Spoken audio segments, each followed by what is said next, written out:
안녕하세요. 커피앤크라임 채널에 오신 것을 환영합니다. 이야기에 앞서서 사건에 등장한 등장인물들의 사진이 궁금하시다면 네이버 블로그에 커피앤크라임을 검색하셔서 제 블로그를 확인해 보세요. 자, 오늘 들려드릴 사건은 미국의 작은 마을에서 일어난 사건이에요. 사건은 인디애나주 달링턴이라는 인구가 900명밖에 되지 않은 굉장히 작은 곳에서 월리 가족에게 벌어지게 됩니다. 월리 가족에 대해서 소개를 해드리자면 아빠인 31세 제이슨 월리, 엄마인 30세 브랜드 월리, 7살짜리 아들 타일러, 3살짜리 딸 찰리로 구성된 가족이었어요. 제이슨과 브랜디는 2000년대 초반에 만나서 2007년에 약혼을 했고 2009년에 결혼을 했습니다. 이들은 사귈 때부터 항상 결혼을 하면 꼭 한적한 시골에 넓은 집에 살며 아이들을 키우자고 둘만의 꿈을 이야기하곤 했었어요. 그리고 그들은 실제로 이것을 행했죠. 이들의 첫째인 타일러는 7살인데도 굉장히 똑똑했고 학교에서도 유쾌한 성격으로 아이들뿐만 아니라 선생님들까지 웃게 하는 아이였습니다. 그리고 둘째 찰리가 태어났을 때도 동생을 정말 아껴주며 타일러와 찰리는 굉장히 사이가 좋은 남매였어요. 브랜디는 가정주부였고 아빠인 제이슨은 소프트 엔지니어로서 일을 하며 돈도 잘 벌고 아이들도 여러 방면에서 재능이 뛰어난 행복한 가정처럼 보였어요. 하지만 역시 겉으로 보기에는 아무도 모르는 것이고 이 가족들 또한 그들만의 불화와 고민들이 있었고 이것은 아빠인 제이슨이 미국의 네이티판 같은 웹사이트인 레딧에 고민 상담을 올리며 시작되게 됩니다. 제이슨은 2016년 초 어느 날 연애 고민 상담 게시판에 자신의 부인이 이웃과 바람피는 것을 알게 되었을 때 어떻게 하면 좋겠냐는 게시물을 올리게 되는데요. 자세한 내용으로 그는 자신의 부인인 브랜디가 자신의 51세고 여자친구가 있는 이웃 남성이랑 바람을 피고 있는 걸 알게 되었고 알게 된 지는 정확히 471일이 지났지만 지금까지도 잊혀지지 않고 넘어갈 수가 없다는 글이었습니다. 사실 그는 불륜 사실을 알기 전해에 새로운 직급에서 일을 할 기회가 주어졌고 더 많은 시간 일을 하며 굉장히 많은 스트레스를 받았다고 해요. 브랜디는 굉장히 협조적이었고 그의 곁에서 지지를 해줬지만 2015년 5월이 되며 제이슨은 점점 이상한 행동들을 눈치채게 됐다고 합니다. 첫째로 브랜디는 한 번도 휴대폰에 비밀번호를 걸어놓았던 적이 없었는데 어느 날부터 휴대폰에 비밀번호를 설정해 놓기 시작했대요. 제이슨이 이것에 대해 물었을 때는 사실 제이슨을 위해서 깜짝 선물을 준비해놨는데 그것을 들키기 싫어서 비밀번호를 설정해 놓은 것이라고 했습니다. 그리고부터 며칠 후 브랜디는 제이슨에게 사실 자신이 고백할 것이 있다고 말을 하게 돼요. 브랜디는 자신이 준비해놓은 깜짝 선물이 제이슨의 서재라고 말했어요. 그리고 이 서재를 만들기 위해서 자신의 이웃 남성이자 건설업자인 51세 남성과 연락을 주고받았기 때문에 비밀번호를 설정해 놓은 것이라고 했죠.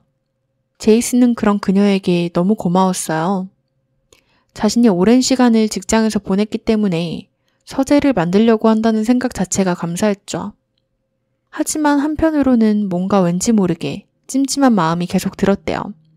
그 후로도 브랜디는 하루 종일 휴대폰만 들여다보고 있고 휴대폰을 보며 미소를 짓기도 하고 뭔가 수상했기 때문에 제이슨은 어느 날 브랜디의 휴대폰을 살펴보게 됩니다. 그리고 이웃 남성이랑 주고받은 문자들을 보게 됐어요. 그 중에는 성적인 대화들도 섞여 있었어요. 당연히 제이슨은 큰 충격을 받게 되었지만 그녀에게는 말을 하지 않고 상황을 지켜보기 시작했습니다. 시간은 꽤 흘렀지만 서재 공사는 굉장히 더디게 진행되고 있었고 이것을 핑계로 브랜디와 이웃 남성은 계속해서 연락과 만남을 지속해 나갔어요. 제이슨은 브랜디의 구글맵 GPS 타임라인을 확인하며 그녀의 동선까지 살피기 시작했습니다.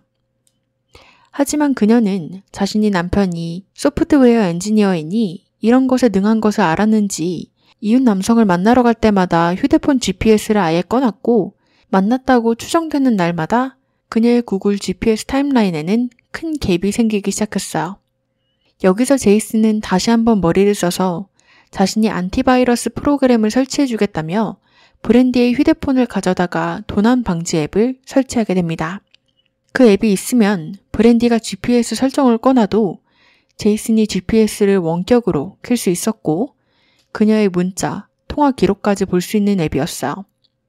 그리고 다음날 제이슨의 엄마는 브랜디에게 아이들을 좀 봐줄 테니까 좀 나가서 쉬고 놀으라고 제안을 하게 돼요.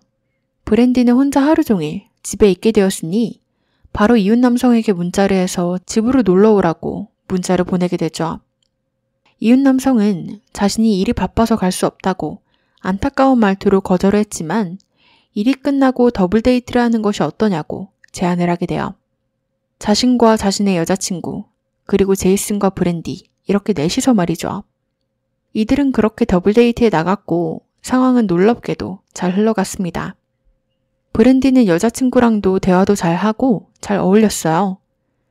그렇게 데이트가 끝나갈 무렵 이웃의 여자친구는 매직 마이크라는 영화가 새로 나왔는데 그 영화를 보러 가지 않겠냐고 브랜디에게 물어보게 됩니다. 브랜디는 그러고 싶지만 시어머니가 아이들을 봐주고 있어서 빨리 가봐야 된다고 거절을 했어요. 제이슨은 이걸 듣고 자신이 아이들을 돌볼 테니 브랜디가 가고 싶으면 둘이 영화를 보고 오라고 하게 됩니다. 자신과 이웃 남성은 자신의 집에 가서 남자들끼리 놀면 된다고 말이죠. 그렇게 여자들은 여자들끼리 놀러 나갔고 남자들은 남자들끼리 제이슨의 집으로 향했어요.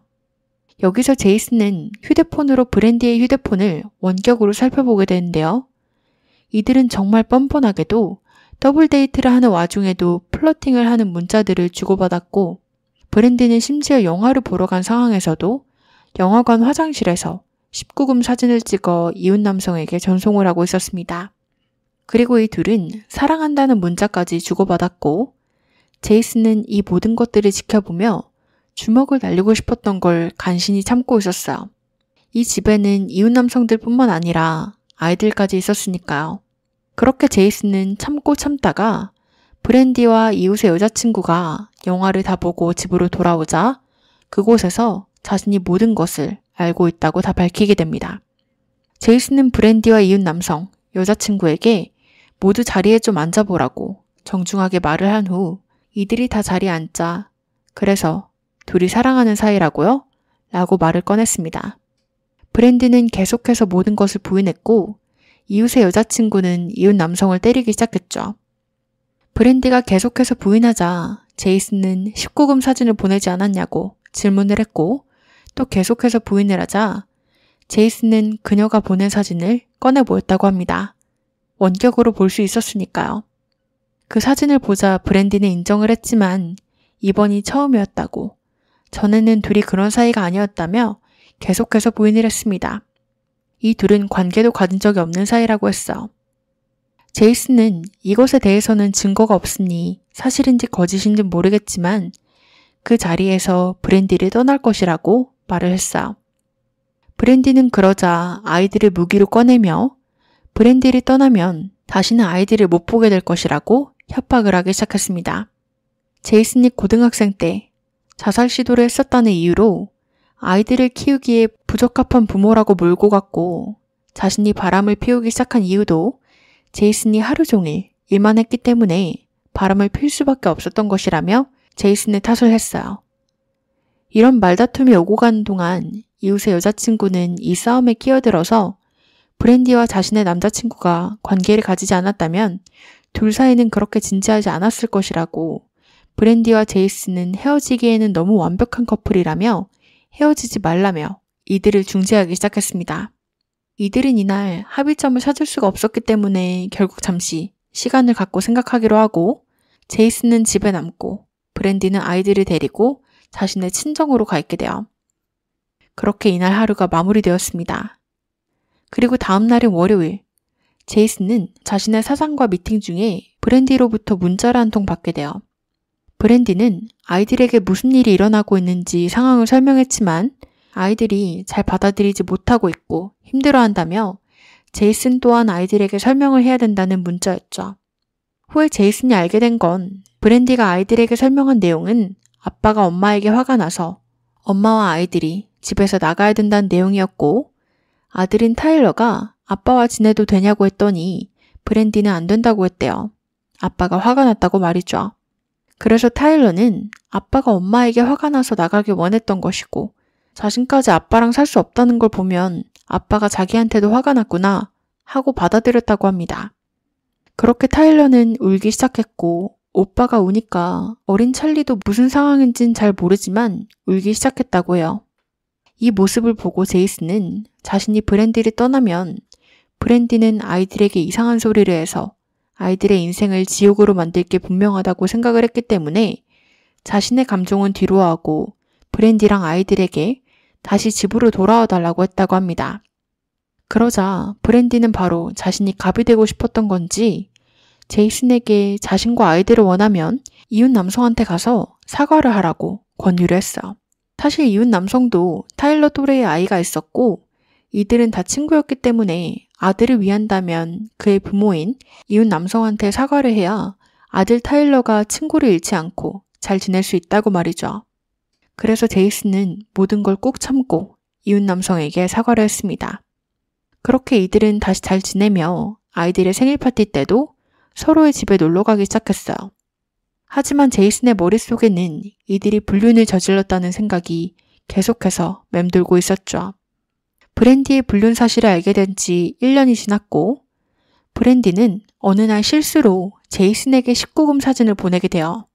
이 둘은 어떠한 성적인 문자도 주고받지 않던 상태였는데 난데없이 사진이 날라오자 제이슨은 이웃 남성에게 보내려던 걸 자신에게 보냈구나 눈치를 챘지만 브랜디는 제이슨에게 보낸 것이 맞다며 주장을 했고 제이슨은 더 이상 다투기도 싫었기 때문에 무시를 하고 넘어가게 됩니다.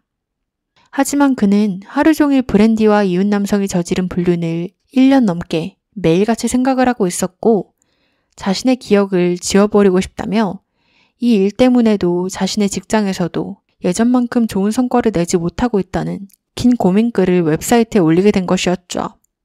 이 글은 높은 조회수와 댓글을 받게 되었어요. 많은 사람들이 그를 응원했고 가족 상담을 받아봐라, 이혼을 하고 양육권을 독차지해라 등등 많은 의견이 분분했습니다. 그리고 며칠 후 제이슨은 업데이트 글을 올리게 돼요.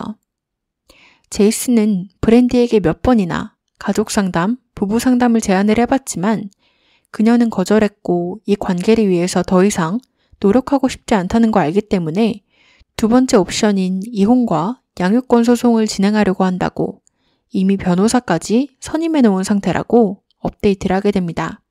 그리고 그날 제이슨은 브랜디에게 이혼 소송장을 건네주게 되죠. 다음 날인 2016년 11월 17일 새벽 4시 반경 브랜디는 911에 신고 전화를 걸었습니다.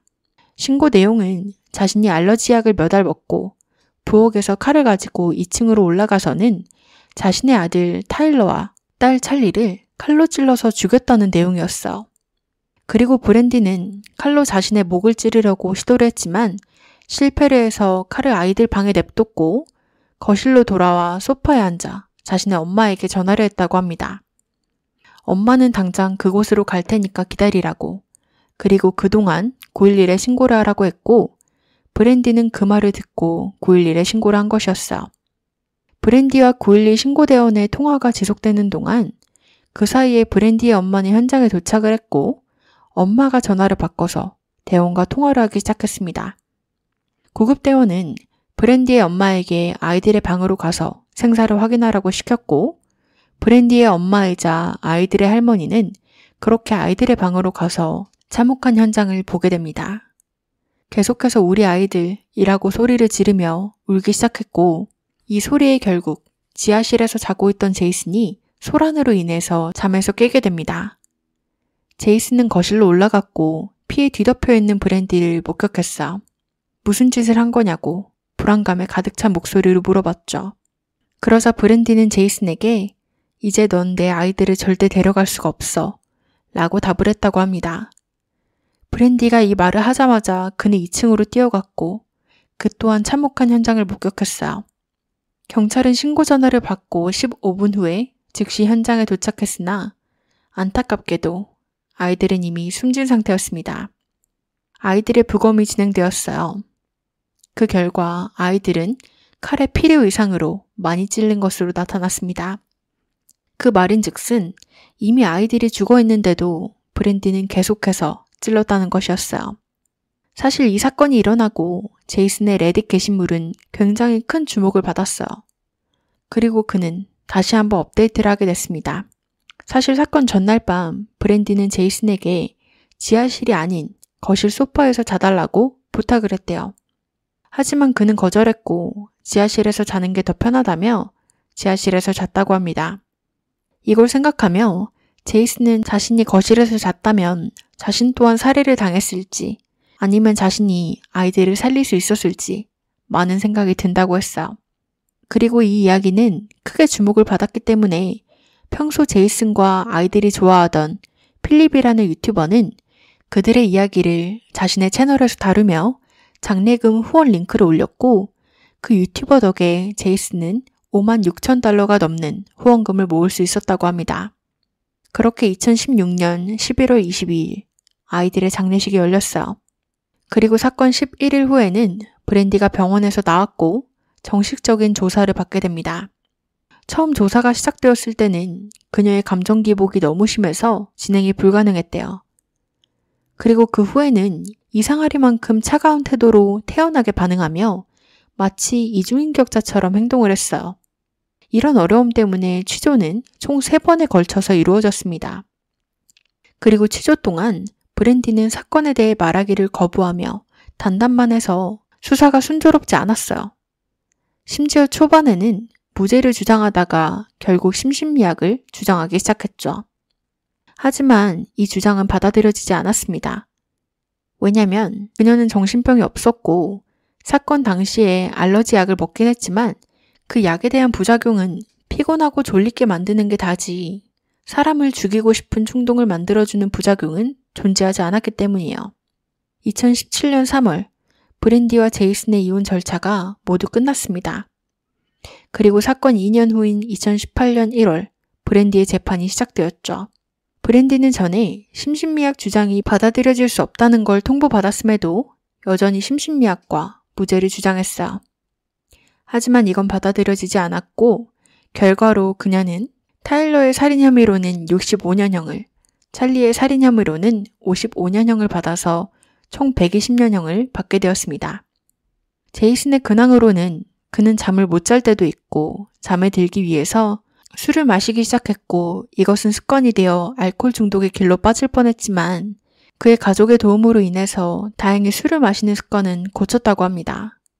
그리고 아이들에 대한 그리움에 목숨을 끊으려는 시도도 해서 병원에 입원을 한 적도 있대요.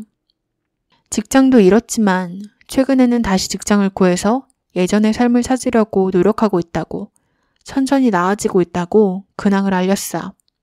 그리고 그는 다시 재혼을 해서 새로운 아이들을 낳고 새로운 행복을 찾고 있습니다. 제이슨이 행복했으면 좋겠네요. 여러분들은 이 사건에 대해서 어떻게 생각하시나요? 여러분들의 의견 댓글로 많이 남겨주세요.